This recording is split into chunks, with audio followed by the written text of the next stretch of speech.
It's my great pleasure to welcome all being present in our today's event. We, in today's webinar, cover Europe and the Indo-Pacific, boosting engagement with the key global growth region. I'm Fridolin Strack. I'm Managing Director of the Asia-Pacific Committee of German Business, and welcoming today's participants in this meeting. Before we get into the course of our action, I have the task. Normally, if we would be in a meeting in presence, I would ask you to stand up for a minute of silence, because early this morning we were informed by our colleagues from the German embassy in Beijing that our ambassador, newly appointed ambassador to Beijing, Janka, has passed away. He leaves his wife, 3 children, died in the age of 54, and we had hoped that he would be one of the key characters for the new design of EU, Chinese and German-Chinese bilateral relations. And now we have to work without him, and we will certainly miss him. He was very close to the German Chancellor, and many of us were engaged in the work together with him. Today's event is a joint event by European Council on Foreign Relations, ECFR, and APA, the Asia-Pacific Committee. And I'm quite happy that we have, by accident, by chance, chosen a very perfect moment for today's event. We in APA, we issued our Indo-Pacific recommendations in May 2021, so in May this year, just before the summer break. And ECFR is about to launch a very interesting survey on the EU, on the perception of the Indo-Pacific in the member states of the EU. And we are specifically keen to know from Enrique Mora to let us know what's coming up next week. Because next week on Tuesday, the European Union will publish the Indo-Pacific strategy of the European Union. And we are also quite keen to get to know that the Commission President, Ursula von der Leyen, will take up Asia relations also in her State of the Union address on Wednesday next week. So with this perfect timing, we are very much looking forward to today's event. Our moderator and master of the event is Laurence Norman. Laurence, it's a great pleasure to have won you for this event. Laurence Norman is the Deputy Chief of the Brussels Bureau of the Wall Street Journal. He's well familiar with the debate on all international issues in Brussels, and I must say worldwide. And Laurence, I hand over the discussion right away to you, and it's my great pleasure to, from now on, listen to the 5 of you. Thank you very much. Thanks very much, and it's great to be here, and thank you everyone who is joining us, who has joined us today. I won't waste any time. Let me introduce the panelists. First of all, we have Joe Kaeser, who is the chairman of the Asia-Pacific Committee of German Business and the chairman of the Supervisory Board of Siemens Energy AG. Mr. Kaeser was president and CEO of Siemens from 2013 to 21, during which time he transformed Siemens's business a little away from its traditional engineering role into a technology-driven giant. One of Germany's best-known business executives, he describes himself on his LinkedIn page, I noticed, as a grandpa, chairman, advisor, and global citizen, which is a pretty good mix. Mr. Kaeser's views are widely noted in the German media, not just on Indo-Pacific or business, He made headlines this summer by coming out as a vociferous supporter of Annalena Baerbock, the Green candidate to be Chancellor. Maybe we'll get to ask him about that at some point. Enrique Mora joins us. He's the Deputy Secretary General for Political Affairs and the Political Director at the European External Action Service in Brussels. He was previously doing a similar job of Political Director at the Spanish Foreign Ministry, and in a past life was the head of cabinet of Javier Solana when he was directing EU foreign policy in Brussels. Enrique also has the unenviable task of coordinating the Iranian nuclear negotiations between the US and Iran, who refused to actually sit in the same room together. So that's what he does in his spare time. We have also with us from France, Ambassador Christophe Penot. The ambassador was picked to be the ambassador for Indo-Pacific by President Macron in October of last year. He was previously the French ambassador to Australia and Malaysia and served at senior levels in Japan and Vietnam. I believe he is fluent in Chinese and Japanese, and I believe he also has a passion for kabuki, which I know the dictionary describes as a drama with singing and dancing performed in a highly stylized manner, which is probably a pretty good description of European debates on China policy and Indo-Pacific policy. And finally, we have with us Dr. Janka Oertel, who is the Senior Fellow and Director of the Asia Programme at the European Council on Foreign Relations. Dr. Oertel is an expert on European and US-China policy and also on China's foreign policy. She was previously a Senior Fellow in the Asia Programme at the GMF. And she's written very widely on topics from security policy in East Asia to EU and US policy on China and on the issues around emerging technologies like 5G and climate cooperation. Thank you to all of you for joining us. I'll just note at the beginning, we're going to leave around half an hour at the end for the audience to put in questions. Please use the Q&A box on your Zoom connection to pose the questions, and then I'll simply read them out or read some of them out as they come in. But we really encourage you to send in some questions. That would be greatly appreciated. Just to begin this, why are we talking about the Indo-Pacific? Why does it matter? A few numbers that the European Union noted when it adopted its statement on the Indo-Pacific in April. The Indo-Pacific is home to 60% of the world's population, producing 60% of global GDP and contributing 2/3 of the world's current global growth. By 2030, it's estimated that the overwhelming majority of the 2.4 billion new members of the middle class in the world will be coming into the global economy via the Indo-Pacific.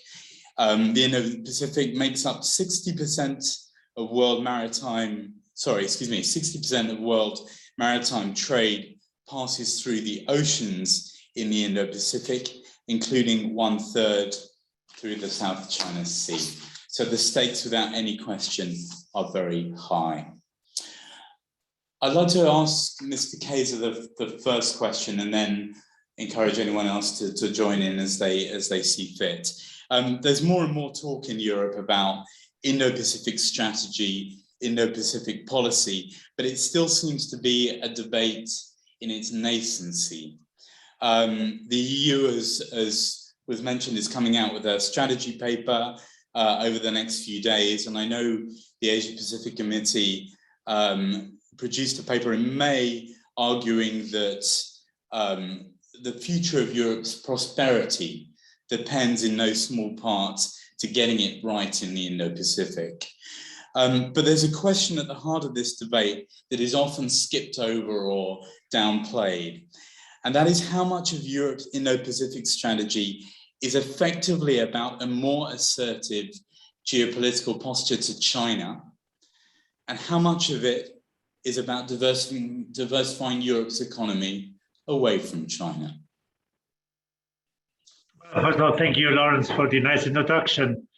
Obviously, it's clear that that the 21st century is a nation century. And it is not just about China, but it is predominantly about China, obviously, because China is the dominating economic and strategic force in the region with about 1.4 billion people, which gives them a scalability which is second to none on the world.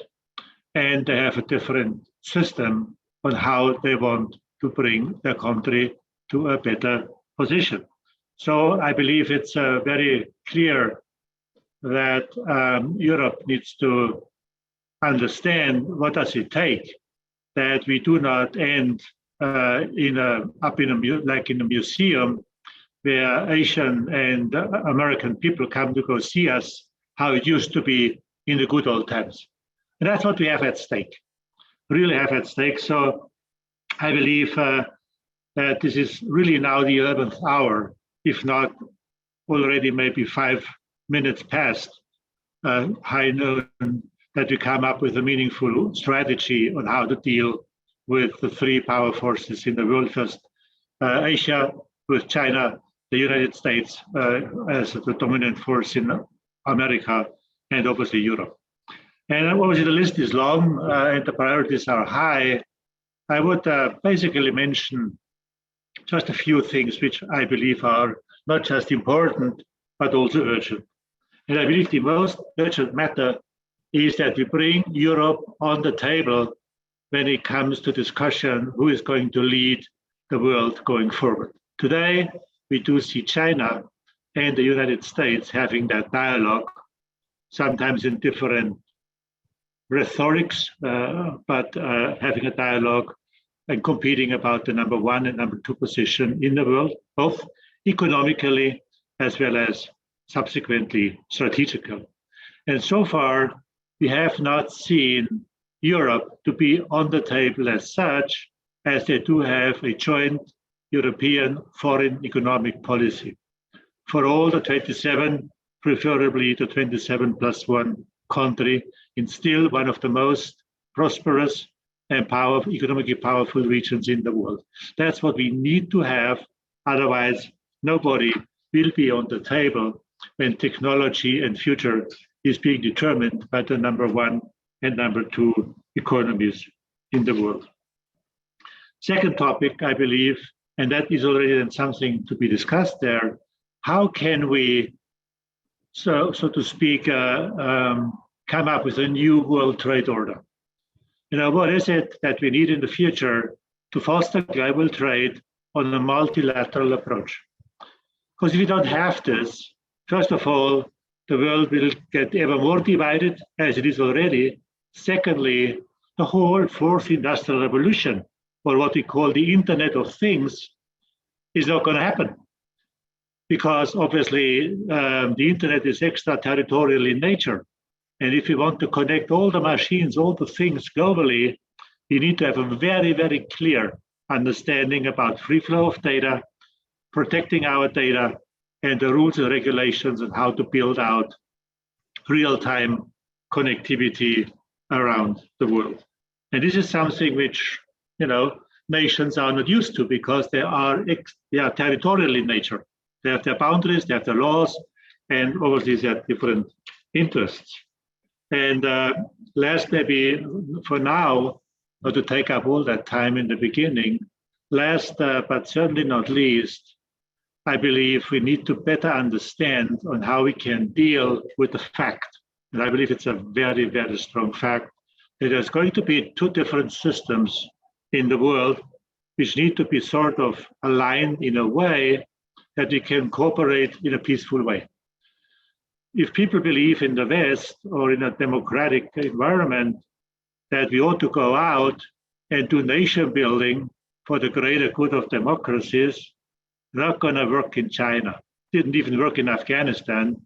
certainly not going to work in China. So we need to have a new way of cooperating and collaborating as such that we have a rule-based global understanding on how we live in peace and prosperity and economic development, meaning bringing millions of people out of poverty, save our planet, and still live in peace among each other. And that's something which I'm worried about the most, because today people are too much talking about each other and not so much with each other. And that's, I believe, something the European Union now can take on as a mediator between the two big systems of United States and China in order to avoid an ongoing decoupling, not just in technology, but also in the way we live, the way we act, and basically also the way we treat our planet. With that, I'll give it back to Laurence. Thank you. Thanks a lot. Let me just take it back to Mr. Kaeser and just ask again and then open it up to the rest of the panel. Does an Indo-Pacific strategy by its nature need to lead to a Europe that is more assertive towards China? Can you repeat it? I didn't really get the last half of the question. I'm sorry. Does a Indo-Pacific strategy make it necessary for Europe to be more assertive towards China?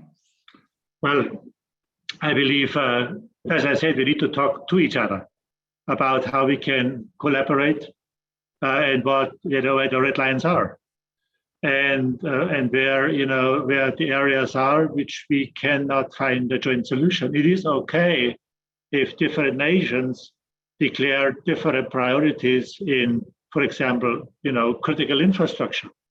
But then everybody knows how to deal with the fact, and then we need to come up with a reciprocal approach, saying, you can do anything in our country or in our continent, what we can do in yours, and then work it out together. To be assertive, just means that you look for dialogue.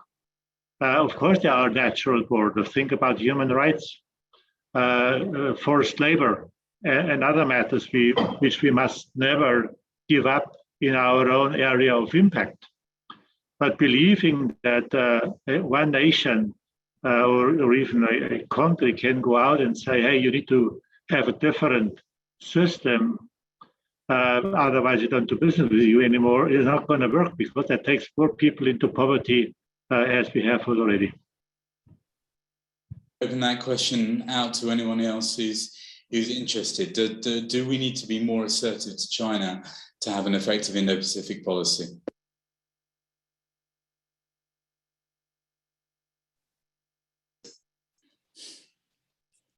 Ambassador, is that something that you would weigh in? Yeah.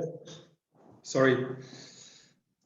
Well, your first question was how much of the Indo-Pacific strategies is about China, and I think this is a good answer to your second question. Obviously, the Indo-Pacific strategy is very much about China, but not only, I would say. Very much about China because China's growing ambitions and the growing challenges that it creates for all of us is a very serious question, and it is one for the EU that we've been facing for the past 3 to 4 years. And we know that what happens in the Indo-Pacific, where we are seeing profound strategic changes with China, with the increasing competition between China and the US, will shape in many ways our future. It will have direct consequences on our security, our prosperity. So it is strategically and politically very significant. And therefore, it is needed for the EU to have a strategy. And when we say a strategy, it means a strategic vision. And that includes, of course, the EU's relationship with China. I think EU vision for China was shaped in 2019 with the the three-way approach, which I think is still very much valid today. That we see China as a partner, that we see China as a competitor, and we see China as a systemic rival. So this vision is really at the heart of our Indo-Pacific strategy. But when I said not only, I mean that the Indo-Pacific strategy, national strategies or the EU strategy, is also about the region in itself, about increasing our engagements with partners in the region, about taking advantage of the economic opportunities for our companies in this region, which is the new driver of global growth. So this is not all about China, and there are also the major global challenges which are so important for all of us and which are a priority in our foreign policy and in the EU policy. So it's a good example because you see that the Indo-Pacific, you find countries which are very much threatened by climate change and all its consequences. And you see also countries who are the biggest emission in the planet. But you see also the climate change and biodiversity are areas where we are currently engaging with China, and we are right to do so because China is a major player in that. And this is a way also to describe what I said earlier, that China can be a partner and that we're ready to engage with China whenever possible, which should not make us forget the other two dimensions. Again, I go back to this three-way approach, which I think is a complex one, but it's very balanced. China is a strong economic competitor. We need to be aware of that, and we need to protect our interests. And China is a systemic rival, whose vision of the world is not our vision. So yes, very much about China. Yes, the IP strategy should be assertive in a strategic way about China. And with that, I hand the floor back to you. Thanks very much. Mr. Mora, you're going to be, the ES is going to be presenting the Indo-China strategy next week. Why don't you tell us what that paper is going to say? Thank you, Mr. Norman. Thanks first to European Council on Foreign Relations and to the Asia Pacific Committee of the German Business for inviting me to this panel. We had already a strategy on Asia Pacific. It was published last April.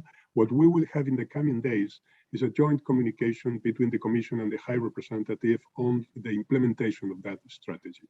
And as Mr. Kaeser said before, it is expected that the President of the Commission, Mrs. von der Leyen, will refer to that in the State of the Union speech, which is going to be foreseen for the 15th of September. The day before, this joint communication will be presented, and it will be in one way or another an extension and then precise some different issues from the strategy defined, as I said before.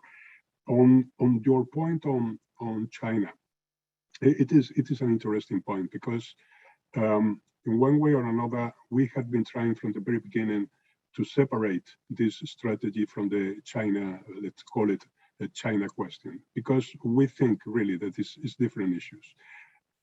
One of the reasons for this strategy is that the region you mentioned before, Mr. Norman, with all these impressive numbers of, 60% of global GDP, 2/3 of global growth, 90% of new members of the middle class, all these things. Well, these regions, which is obviously a key region for the world, Mr. Kaeser referred to the 21st century as the Asia, this region has no regional security architecture, and it's increasingly suffering different challenge to its own stability.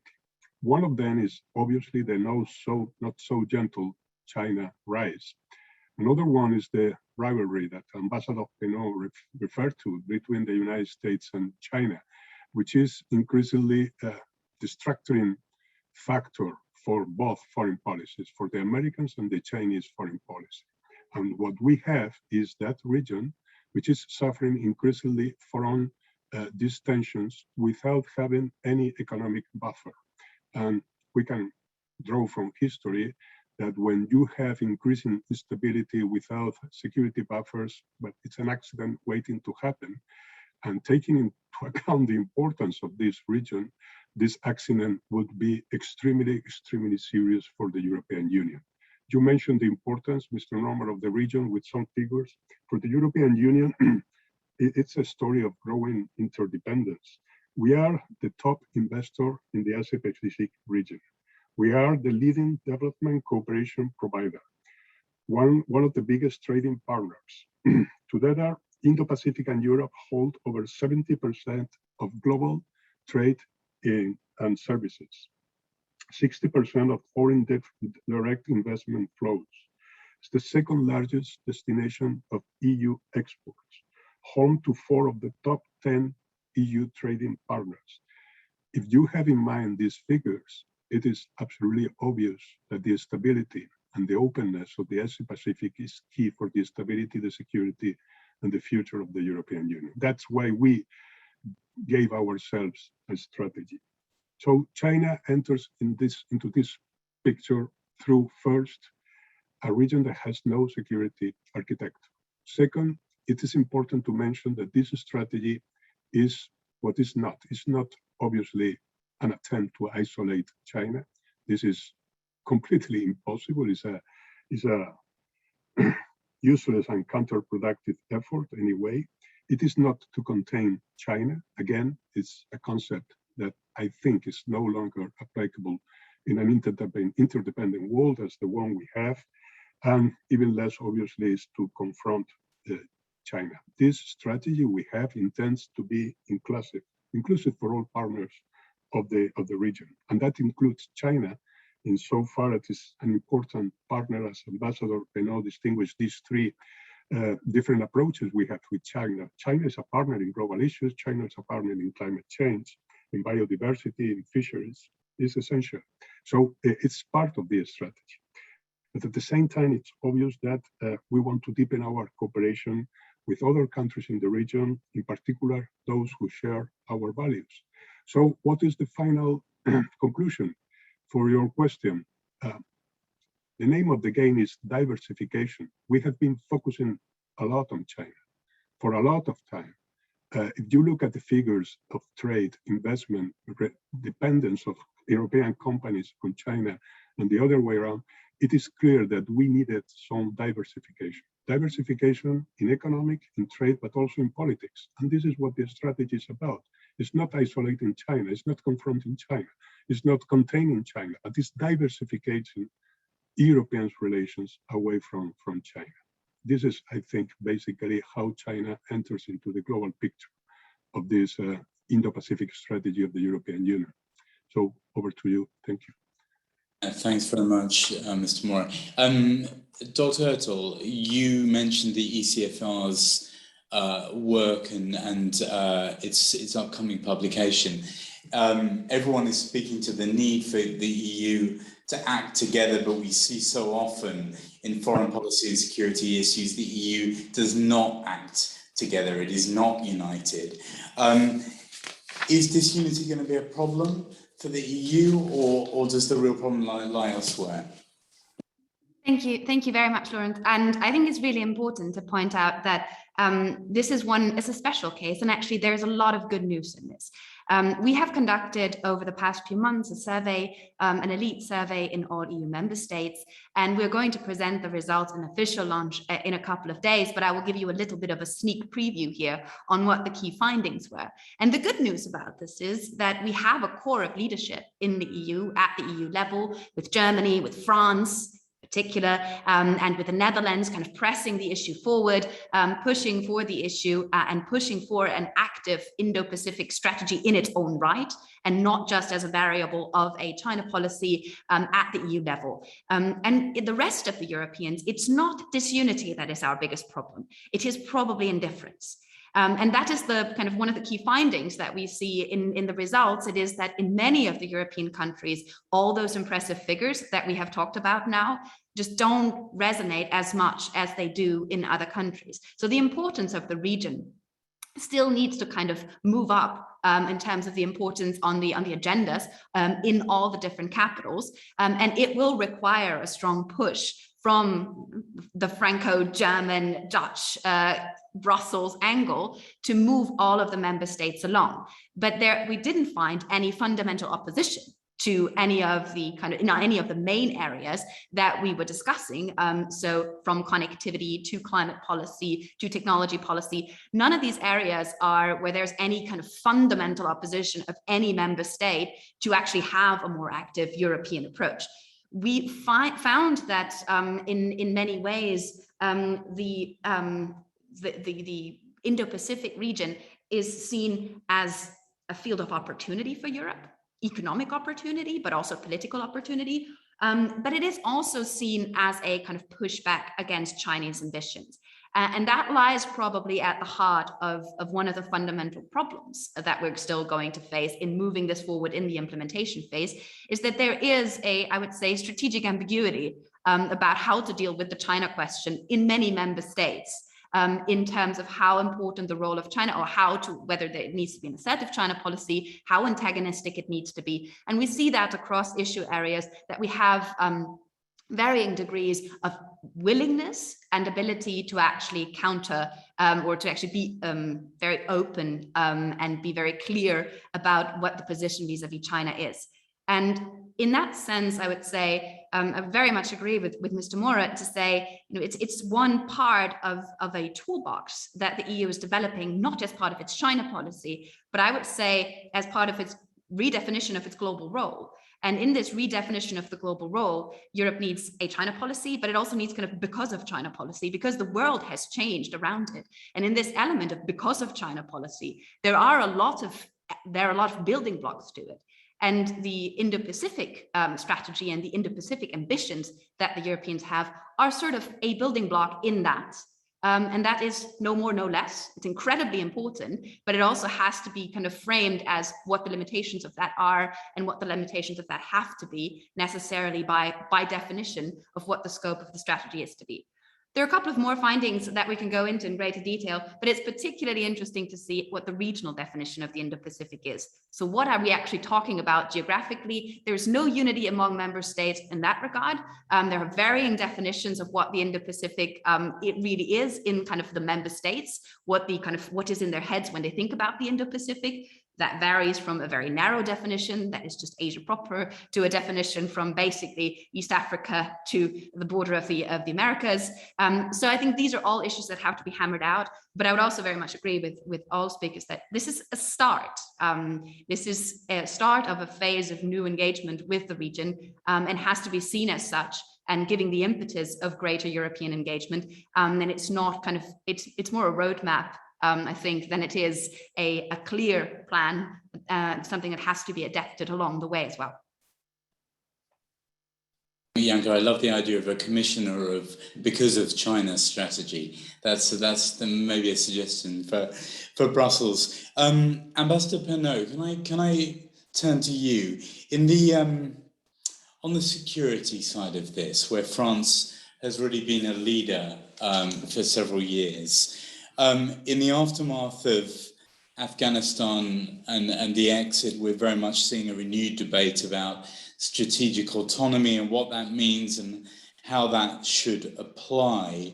One thing everyone seems to agree on about Indo-Pacific is we need to increase our naval presence in the region, and that's something that's already started. But beyond that, does the EU have the capabilities and does it have the willpower to make its military presence felt in an important, even a decisive way in the region? And how do we go about doing that? Well, we shall see.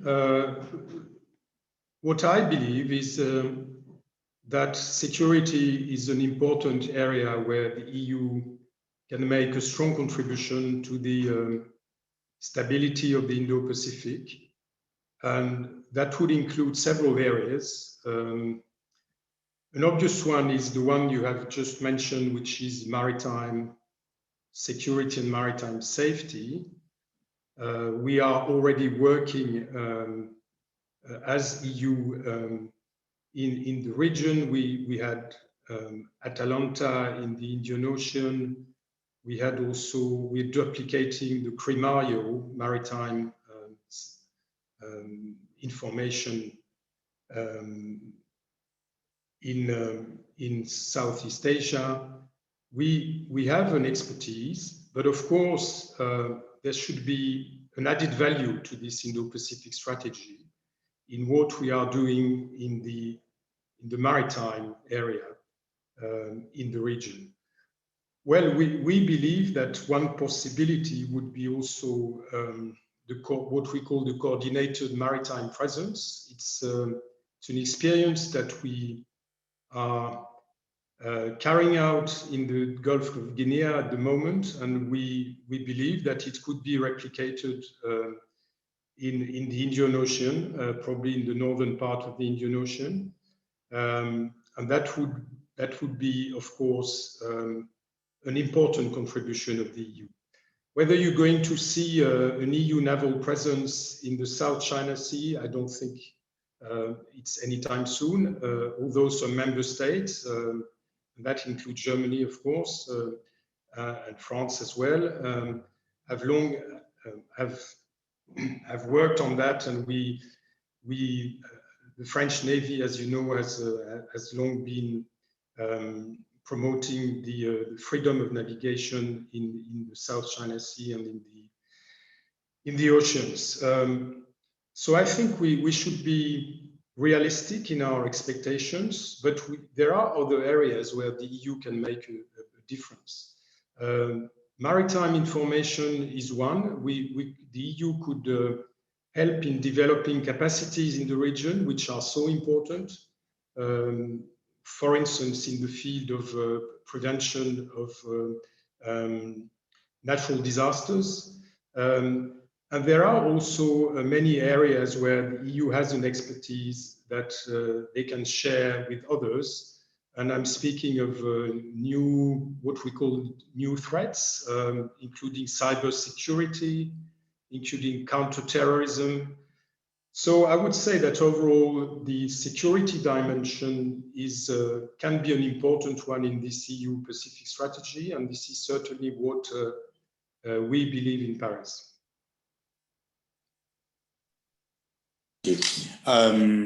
Does anyone have anything to add on the security, military, hard power side? Does anyone want to add anything? Enrique? Yeah. Yes, please. Yeah, thank you. No, very much on the line of Ambassador Penot. Part of this strategy is about security and defense issue, and obviously the first interest is in securing sea lines of communications. So we are working on that, on capacity building, and enhance naval presence in the Indo-Pacific. On that, as Ambassador Penot mentioned, it's a question for member states. They have capabilities. We have been working with some member states, for example, on ensure some naval deployments in the region. We have been working also on joint exercise and port calls with Indo-Pacific partners. It's happening, for example, with India. And multilateral exercises also to fight piracy, protect freedom of navigation. Again, Mr. Norman, you were right in pointing out to the key question, which is capabilities, that the European Union is still some way behind. So what we are offering with this strategy is first to raise awareness that we are interested in cooperating on security and defense, in particular on naval issues with our partners in the region, and we are offering practical examples like this exercise or protocols or the capability to act together sometimes. Atalanta, as mentioned by Ambassador Penot, has already made some joint exercise with India. So this is the way. You will say that this is testimonial. Well, it is indeed, but it shows one clear political will and what is in store for the future if the political will is still there and capabilities accompany this effort. Thank you. Over. And maybe to add just on the kind of survey front, so out of the 27 member states, we have 23 that said that security is a very important topic for the Indo-Pacific. But on the other hand, we only have 4 that say they would have naval capabilities that they would like to bring to the table. So I do see that there is a divergence in kind of what is the expectation, what kind of security, and how will this be defined? So where are the European strengths in that regard? Do they lie more in a non-military provision of security, in a more broadly defined terminology of security? I do think that this is the area where many of the member states see a greater value added for the European Union. But so far, this has not materialized necessarily in a very active, strategic and European approach. This has still been very bilateral, and I think we have to be honest there in what the current level of engagement looks like. Thanks very much, Dr. Oertel. Mr. Kaeser, the APA paper sets out a great deal of thinking behind the economic, the trade approach to the region, and it talks about a multilateral approach by Europe via ASEAN to the region, not just the bilateral trade approach that we've seen in recent years. It talks about the importance of building secure supply chains, but it also acknowledges problems with this. And one of the problems that is mentioned in the paper is obviously true, that ASEAN sounds like a lovely, friendly, fuzzy object. In reality, it represents democracies, but it also represents the likes of Myanmar and Thailand and Cambodia and Vietnam. And how easy is it to have a values-based policy with ASEAN? Is it really much easier than it is to have that values-based policy with China? And the second issue that you talk about, or the second question that comes out of it is, does the EU have the tools? Does it have the flexibility to work on a multilateral basis? Yes, it now has a strategic partnership with ASEAN, but the trade ties are very much bilateral. The approach still seems quite segmented within the region. And that's obviously at a time when China, through RCEP, is increasing its influence throughout the whole region. So how do we address those two problems?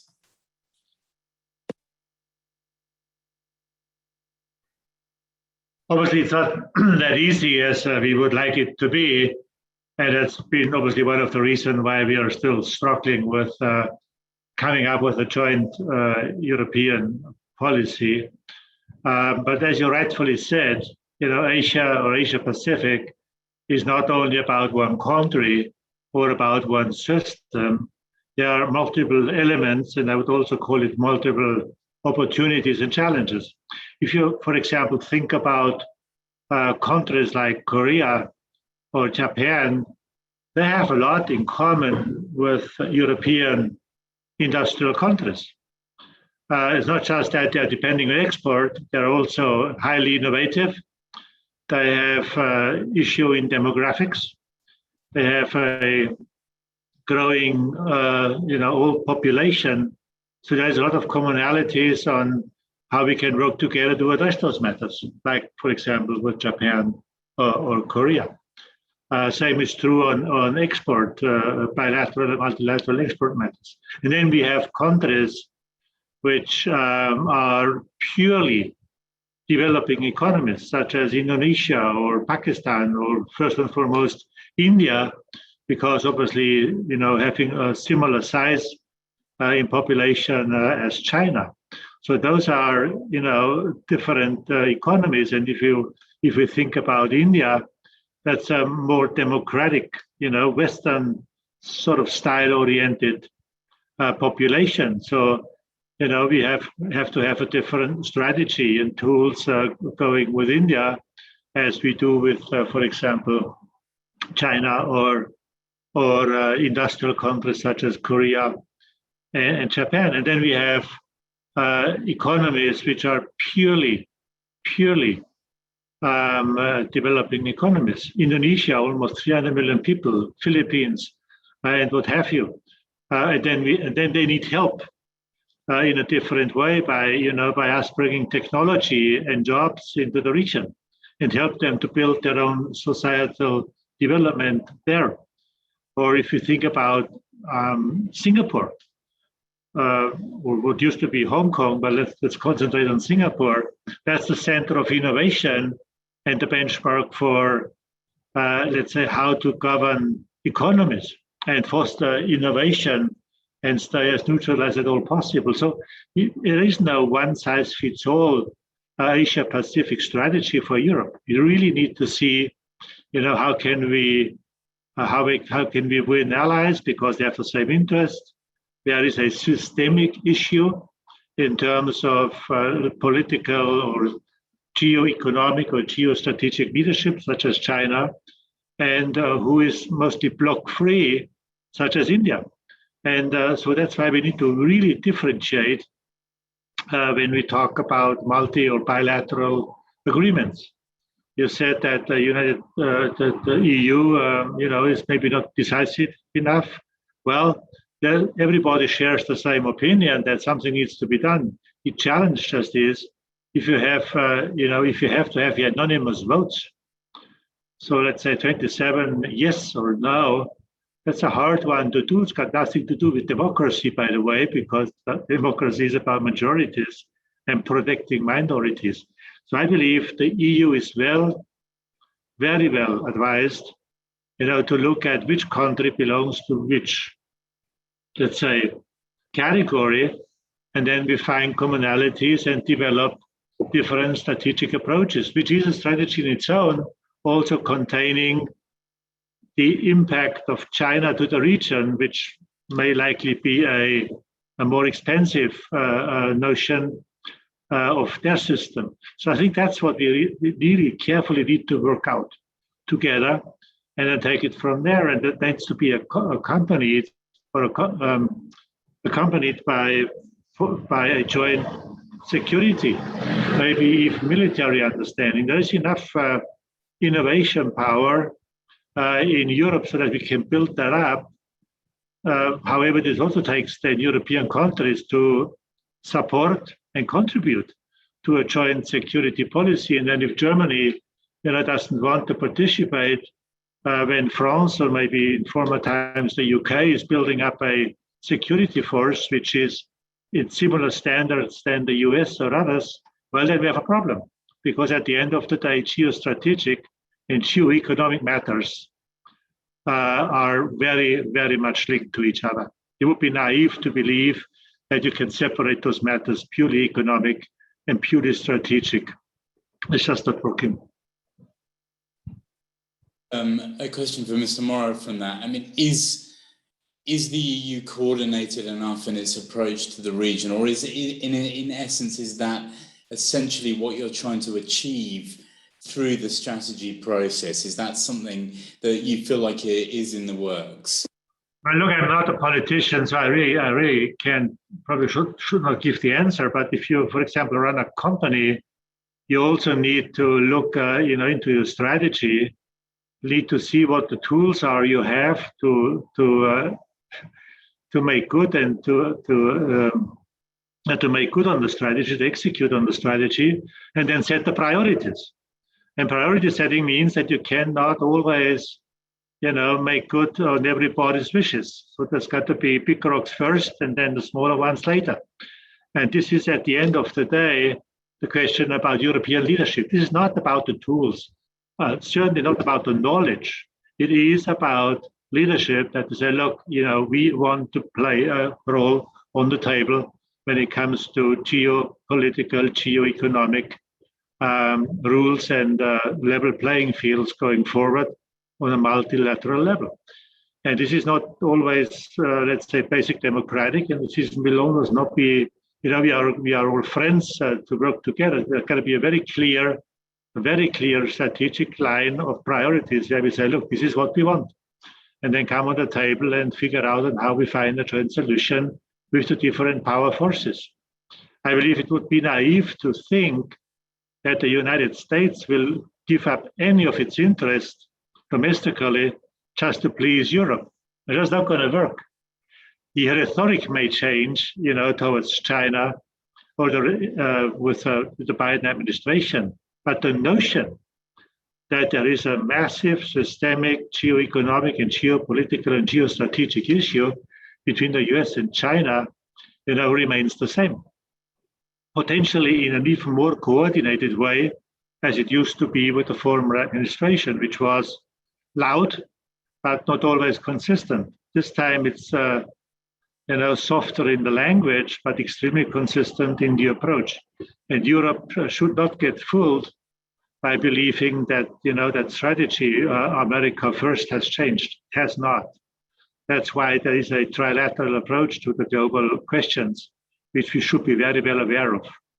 And there is no Asia-Pacific strategy of Europe without an understanding what America is up to be doing. Let me turn that over to Mr. Mora and to Ambassador Penot. Is Europe in the process of developing the leadership and the priorities and the coordination on this, or is this going to be a very, very difficult, long road? Thank you. Very much in the line of Mr. Kaeser. When you do foreign policy from the European Union, you have two different options, basically, on every single subject. Either you try to coordinate 27 member states, 27 different approaches, tradition. Sometimes it works in very, very well-defined, very concrete questions. But it doesn't work when you go for strategic things like this one, like Asia-Pacific. So we have to follow the other way to make European foreign policy, which is defining the interest of Europe, of the European Union, in the relationship with Asia-Pacific, and then having a look at which tools we can have to implement these objectives and this interest, and then finally try to go for it. And then is when leadership comes into the picture, because you do that, but you need member states to follow you on this particular endeavor. And sometimes this is not evident, but you mentioned sometimes it works. It's interesting in the Indo-Pacific strategy. We have defined three basic interests of the European Union in terms of value chains, trade, and connectivity. These are, and then also security and defense. So we thought that these three issues were obviously something on which all member states could rely around. Some of them, like France or Germany, obviously they already have an history, national history of dealing with that in terms of trade of value chains on connectivity. Others have no experience, as Mrs. Oertel mentioned before. So that was an opportunity for doing it. So we have defined the interest, we have defined the objectives, we have the tools, because we have a trade policy. We increasingly have a connectivity policy, which is entirely different from China, for example, and this is, in my opinion, an added value that we have to offer to the region. And obviously, we have, in particular after the pandemics, we have now a clear approach on how value change should work for the benefit and for the security of Europe. So this is where we are.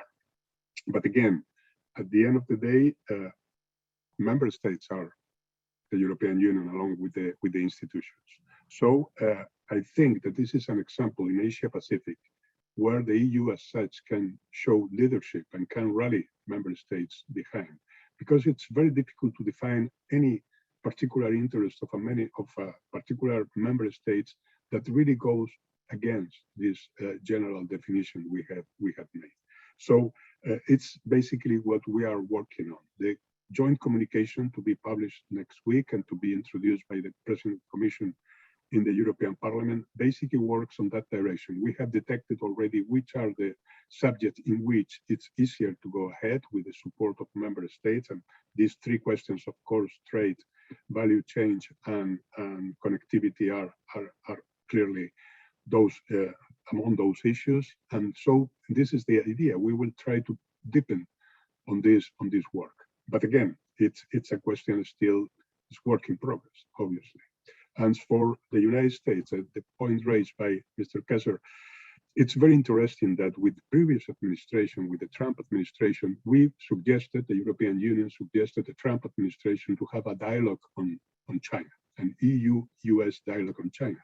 The reason was, and it was very interesting when Mr. Borrell suggested that to Secretary Pompeo, he was very, very clear and said, Mike, we have to have a dialogue because we have an entirely different approach. And we cannot afford in the transatlantic relationship to be shown in front of the world as having such a deep divergences when dealing with China. So we have to have a dialogue.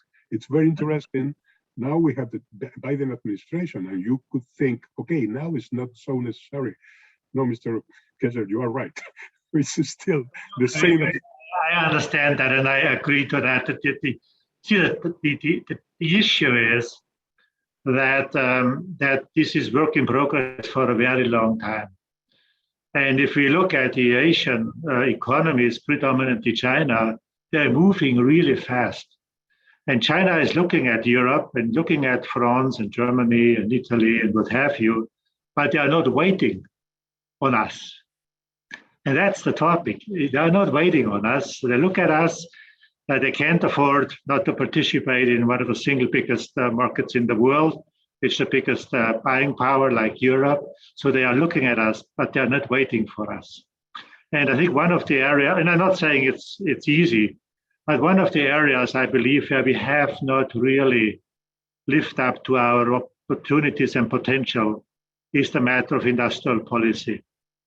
I mean, there is no point that we need to protect consumers and smaller and medium companies, from dominant bigger players. But if the European Union thinks that we only need to look at Europe or certain countries or even districts, when we look at competitive and competition policies, I'm afraid we are not looking enough, because the world is our market. And if you look at Asian players, which either are strong enough themselves because they have scalable countries where they have billions of people to scale up, or where there's a state-driven economic force like in China, then we need to look at the world market and not so much, whether there's 2 or 3 different competitors in Luxembourg. I'm nothing against Luxembourg, but we need to have a more global view on industrial policy, not just to protect our trail, but also to foster innovation and to be up on a level playing field with the big players which are being assembled by different economic and political systems in the region. Just an example on how to, to not just protect by rules, but also by being more proactive on innovation and scaling up on the global market. Oh, you're not the Trade Commissioner, but do you want to respond to that?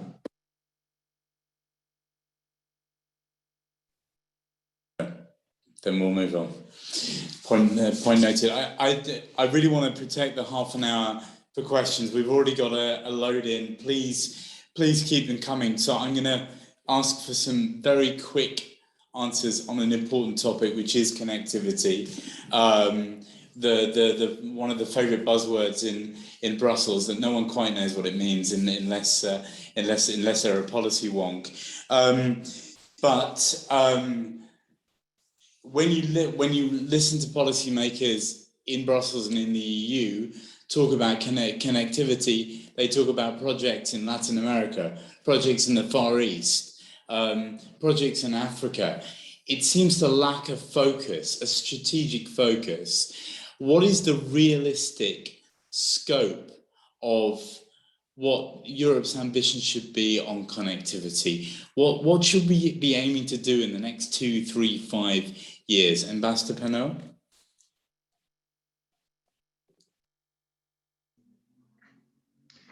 Yeah, it's a good question. I think Europe has already the strategic framework. There was this 2018 Connect Europe and Asia strategy, which unfortunately has not developed yet, but hopefully with the Indo-Pacific strategy, it will.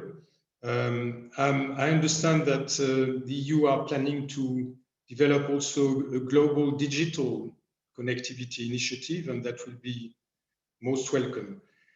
The real question is, what difference can we make on the ground? As you said, and I think there are 2 or 3 answers to that, apart from, of course, harnessing the global strategies that we have already developed. To me, connectivity is such a huge area in terms of needs in the Indo-Pacific area that Europe and the EU are at the right scale to address this. It is not something that we can address nationally as member states. So I hope that the EU will be able to make a difference. But of course, the key factor will be the financing.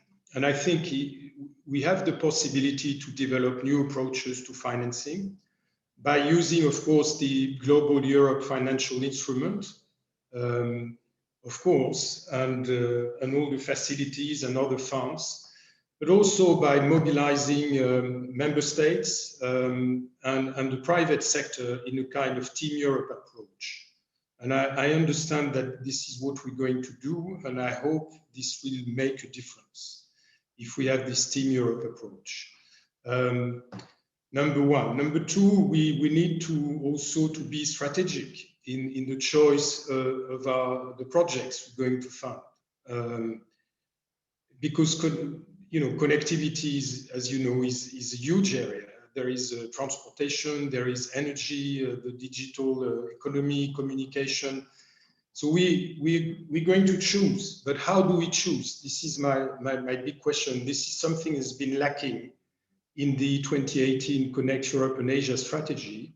It is a clear criteria for selecting projects and directing funding to the right projects. So we have to be strategic.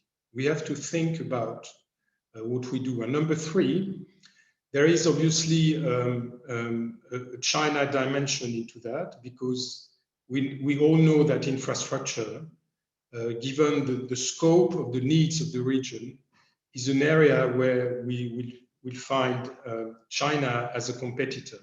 And China as a competitor with different rules, different behavior.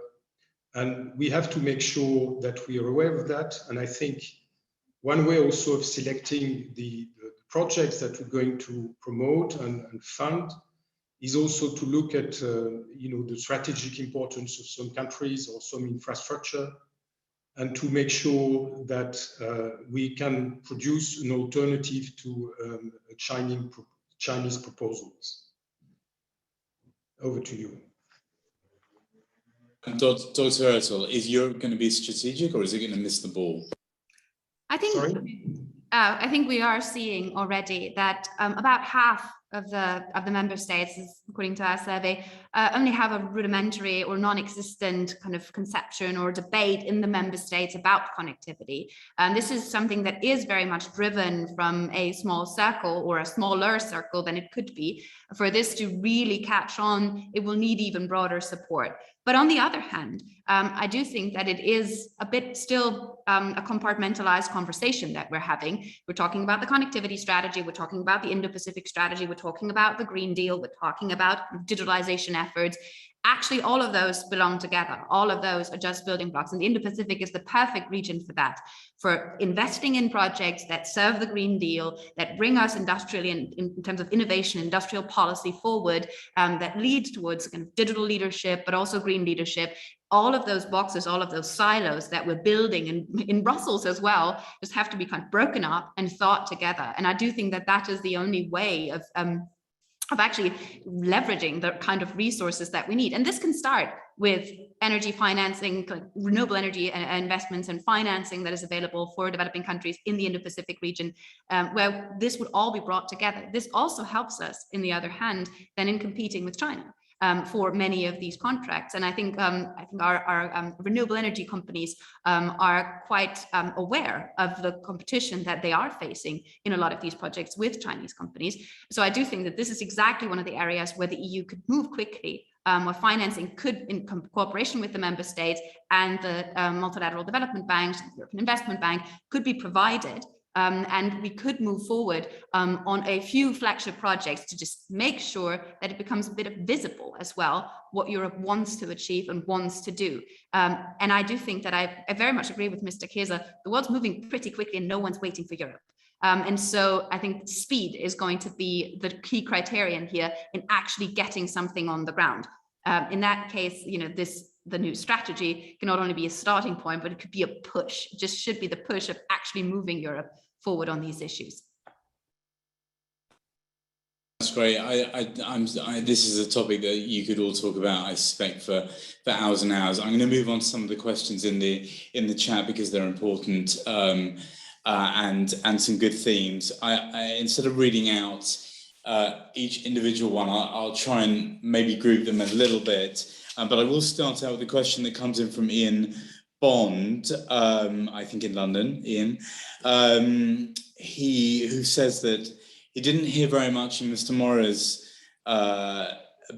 three basic interests about European values, and he wants to know whether the EU's Indo-Pacific strategy will include a focus on how Europe promotes its values in the Indo-Pacific and defends against challenges coming particularly from China, whether it's Lithuania, 16+1, etc. Mr. Mora, can you tell him, will it be there? Will it not be there? How will it be there? No, it will. I mean, it's already there. I mean, the values of the European Union inspired, obviously, this Indo-Pacific strategy adopted last April, and it goes in the same direction in the joint communication that will be published next week. So, again, as we mentioned before, on China, we have, I would say, a quite sophisticated policy with these three different possibilities of dealing with China, depending on the issue, depending on the interests of the European Union.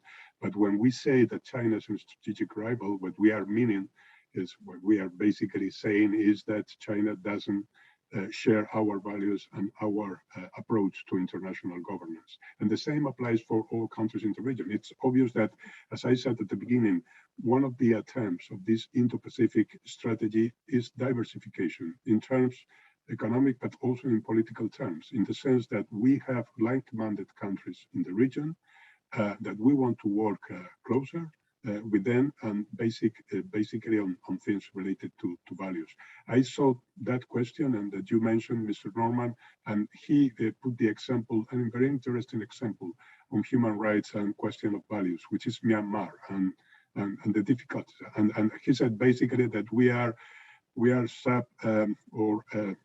dumping on ASEAN any effort to do that. What we have, I have to say, which is because it was an important initiative of the European Union to touch base with ASEAN, to dialogue with ASEAN and bring them to the fact that they were the only really capable of influencing the situation in Myanmar. They were the only one that could talk to the junta. So it's not that we are simply passing the ball to the ASEAN, is that it's very important to work through local knowledge and local organization, in particular ASEAN, with which we have already a strategic partnership since a few months ago. So values, of course, are part of the story. It cannot be other way, being about the European Union. But again, we have to develop then in the framework of this strategy that deals, again, about diversification of our relationships with the area. Thank you. Over. Of course, the EU did adopt its own sanctions on Myanmar, even whilst it encouraged cooperation and dialogue. And we have adopted sanctions on China because of our values. We are the only entity in the world who have imposed sanctions because of human rights on China, 4 individuals and one entity on China. There is, apart from the United States, but frankly speaking, if you look at the reasonings of why the United States imposed sanctions on China, it's clearly a geopolitical smell that you cannot avoid.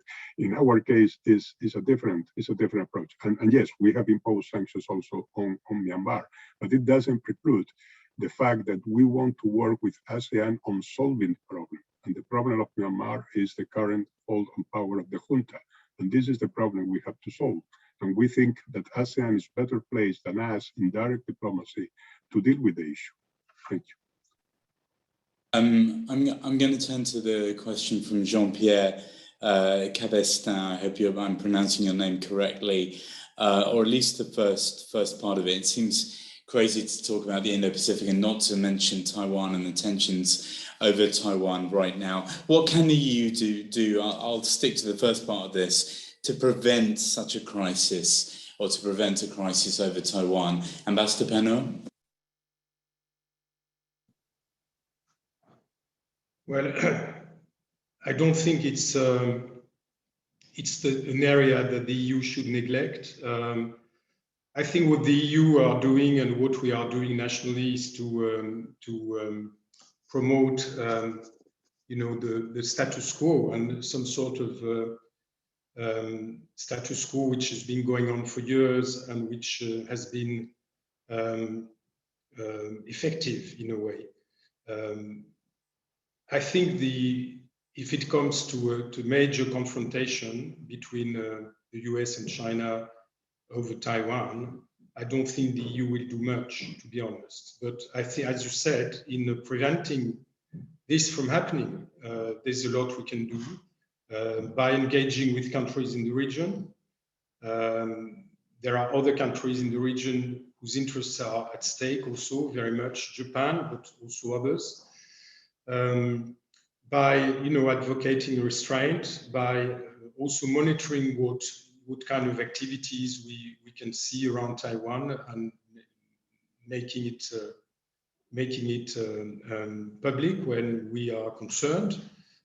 So obviously, the EU is not going to change the situation, but I think we can reasonably say that we can have some influence on prevention.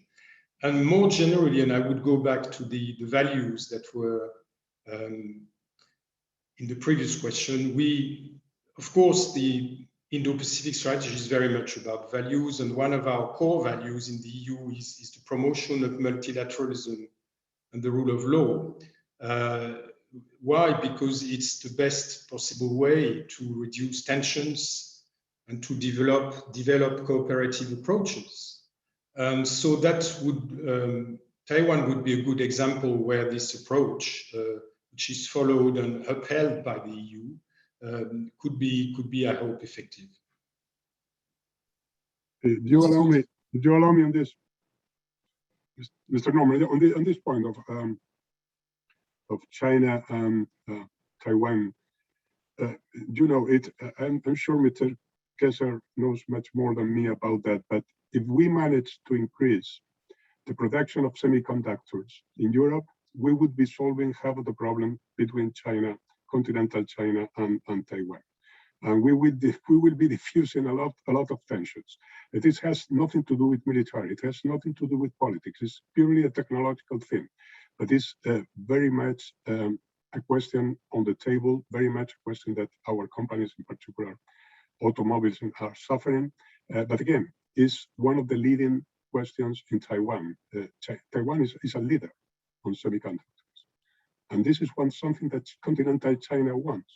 And you can say that this is the century of the Communist Party. You can say that it's one of the strategic objective of President Xi Jinping. You can frame it whatever you want. But at the end of the day, why it is not now becoming hotter is because of this extremely technological, practical issue.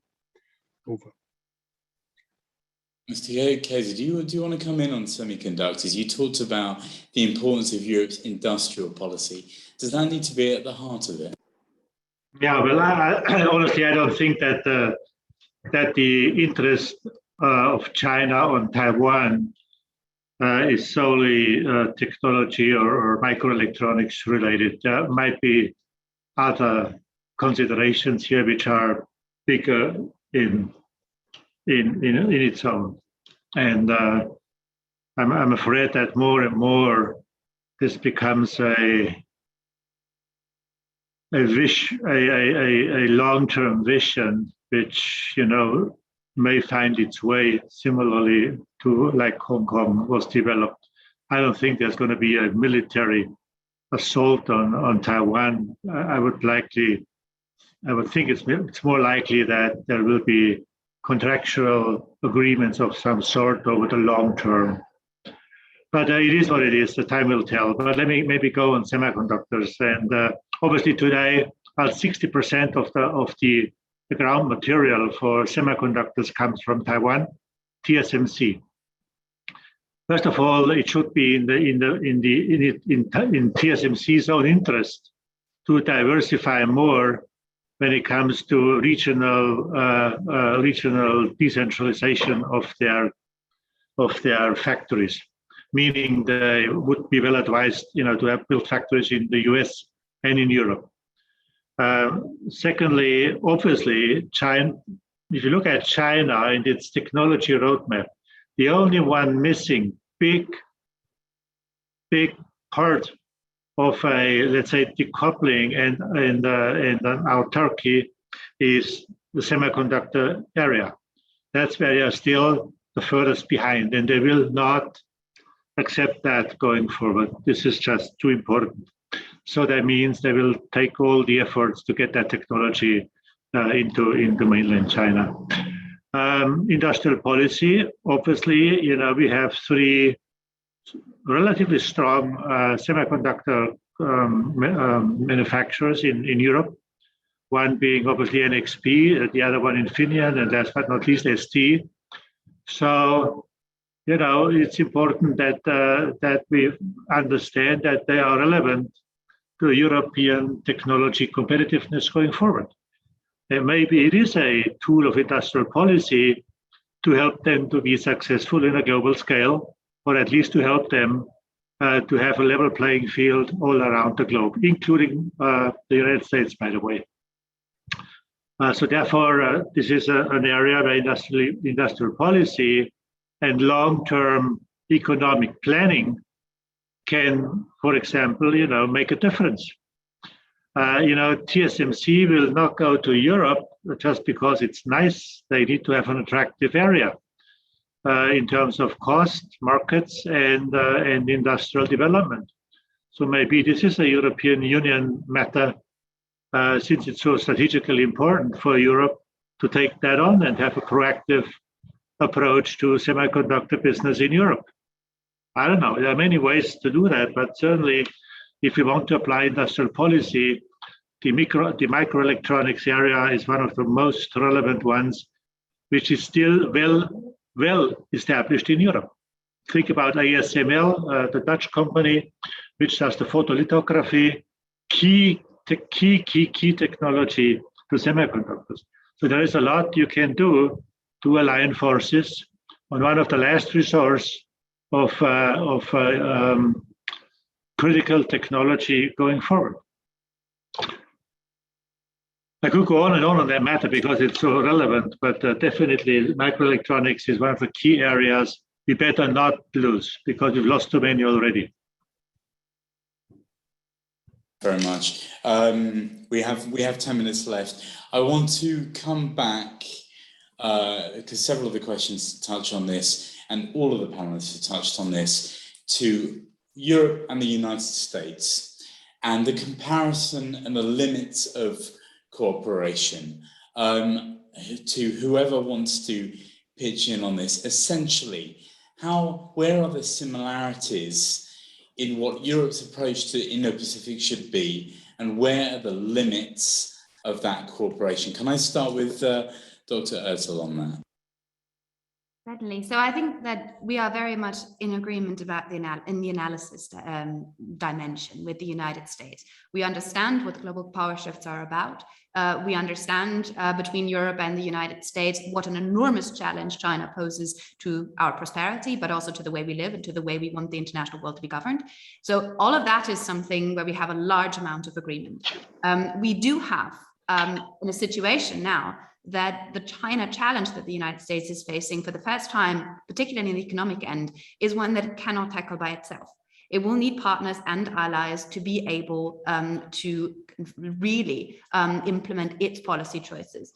So this, for the first time, offers an opportunity for Europe to actually, at eye level, have conversation, because in the economic realm, Europe is a superpower. And Europe does see eye to eye on many of these issues when it comes to the United States. So I do think that this offers a great amount of opportunity, particularly in the Indo-Pacific region, to cooperate and coordinate closely with the United States on many of the areas where the alignment of interest is actually quite close, where the joint and collective leverage can actually lead to better results. And this is particularly true, again, in the area of connectivity and the provision of financing, harmonization of standards.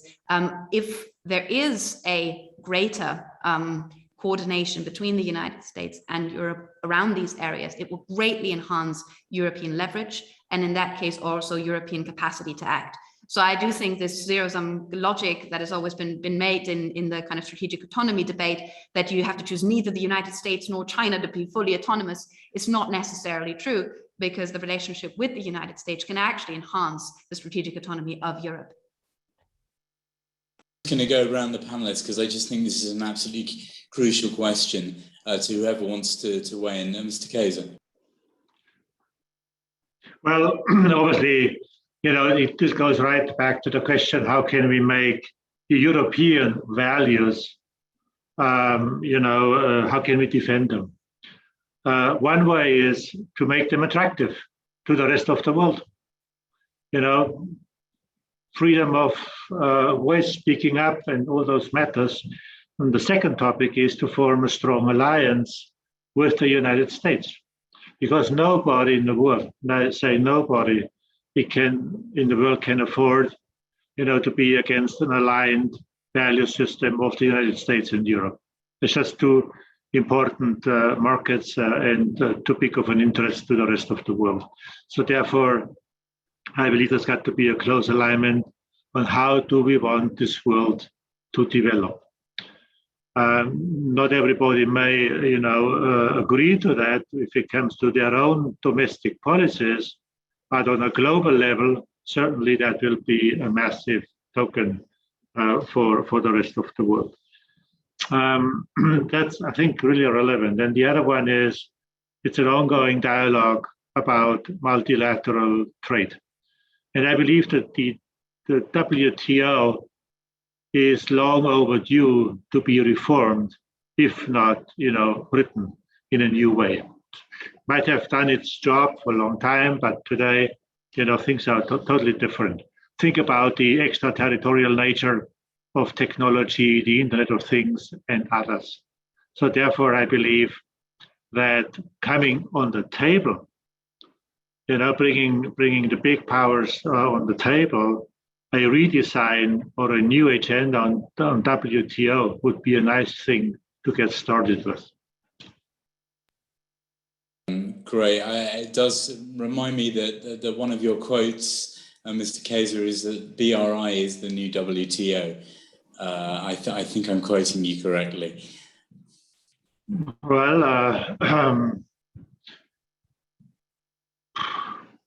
let me put it this way.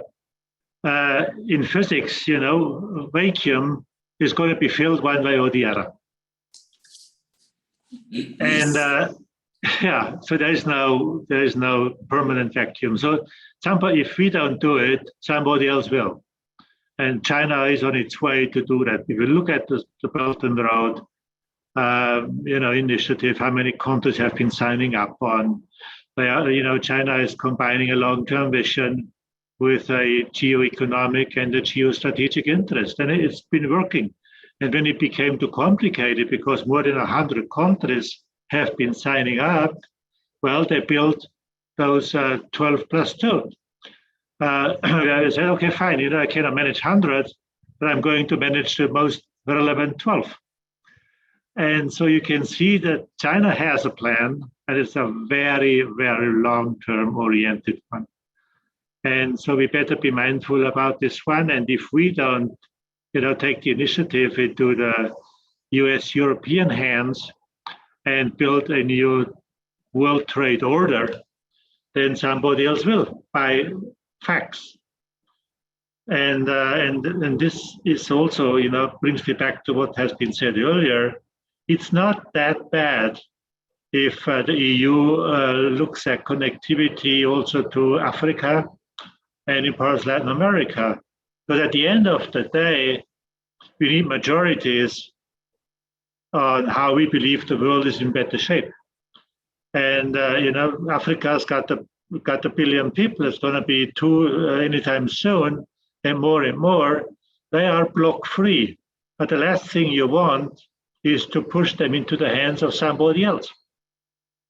And the similar matters are true with Latin America. So I don't think it's a bad idea if the European Union also looks into those developing continents, which may play a bigger role in the future. However, we've got to act, and because everything is connected.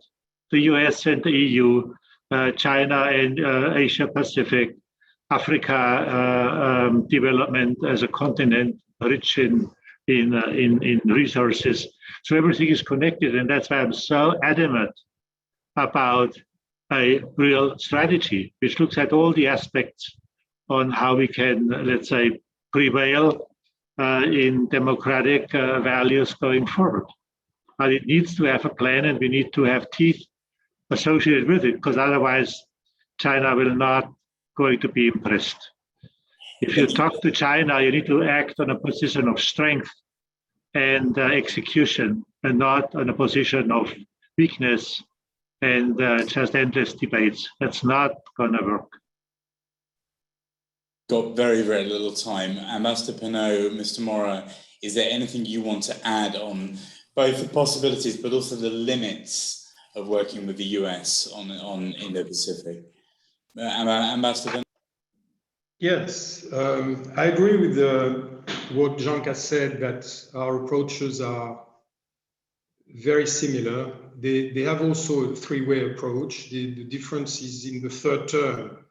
They use confrontation where we use a systemic rivalry, but it's fairly similar, their approach to the Indo-Pacific and what probably the contents of our EU strategy will be.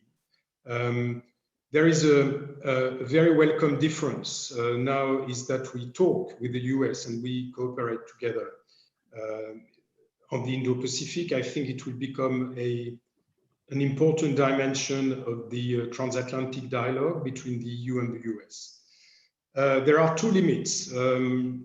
One is, I think, as EU, certainly the case for France, we do not want to be drawn into a confrontation with China.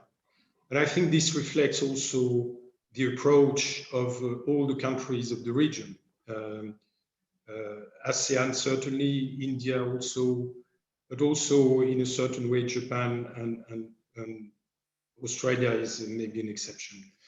And the second limit is that obviously there's a point where the US interests may not coincide with our concerns, as we saw recently in the example of Afghanistan. So that should be something we should think about. Thank you. So yeah, on the US and our relation with the US on the Indo-Pacific, the first thing to have in mind is we want the US to be a partner in the Indo-Pacific, a partner of the European Union. But there are some limits to that partnership. On the one side, we compete on economic issues with the United States. When it's about Indo-Pacific, we compete on for markets, for investments. We compete even in standard setting. So this competition is something we have to have in mind. the key question, as Ambassador Penot mentioned, is the approach of the United States to China. Is again structuring factor of the U.S. foreign policy, and in general terms, the United States looks for the same things that we in Asia Pacific. They look for freedom of navigation, democratic values, stability. They want to develop a security structure around Asia. So we have roughly the same bigger strategic objectives. The problem is the approach to China. As Ambassador Penot mentioned, now the United States work in the framework of the Quad with Japan, India, and Australia. And we cannot share that confrontational approach to China because we have interest in China to defend. We have clearly distinguished different issues. So can we work with the United States on Asia Pacific? Yes, because we share the same big objectives. Can we work? Can we go until the end? No. There is one point in which we will diverge, and this is very much what the EU-US-China dialogue is about. Thank you. Over. Thank you very much. We are now at 5 o'clock and we are going to get kicked off the internet in about 3.5 minutes. So can I say thank you to everyone on the panel? My own conclusion from this is that the four of you should clearly form an EU Indo-Pacific strategy team to take forward the work that the EU is going to put out next week and basically be in charge of it all. Yeah, thank you very, very much for your insights, for your time, and I hope everyone else who watched enjoyed it, and thank you for your questions from the audience. All the best. Thank you. Thank you. Thank you very much. Thank you. Thank you. Bye-bye. Bye-bye.